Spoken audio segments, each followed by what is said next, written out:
મહત્વના સમાચાર સુરતથી પ્રાપ્ત થઈ રહ્યા છે કે જ્યાં આગળ નોટો ઝડપાઈ છે।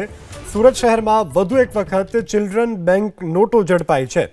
તો લાલગેટ પોલીસે 63,879 ચિલ્ડ્રન બેંક નોટોની સાથે બે શખ્સને દબોચી લીધા છે। ચિલ્ડ્રન બેંક નોટના પાર્સલમાં 500ના દરની અસલી 112 નોટનો સમાવેશ છે। બંને શખ્સે રાંદેરના ઠાકોરભાઈ પરમાર પાસેથી આ નોટ લીધી હોવાની કબૂલાત કરી છે। પકડાયેલા બંને શખ્સોનો નોટને ક્યાં વટાવવાનો પ્લાન હતો તે દિશામાં હાલ તપાસ કરવામાં આવી રહી છે।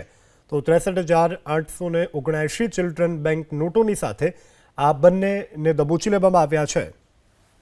મહત્વના સમાચાર સુરતથી પ્રાપ્ત થઈ રહ્યા છે કે જ્યાં આગળ નોટો ઝડપાઈ છે। સુરત શહેરમાં વધુ એક વખત ચિલ્ડ્રન બેંક નોટો ઝડપાઈ છે। તો લાલગેટ પોલીસે 63,879 ચિલ્ડ્રન બેંક નોટોની સાથે બે શખ્સને દબોચી લીધા છે।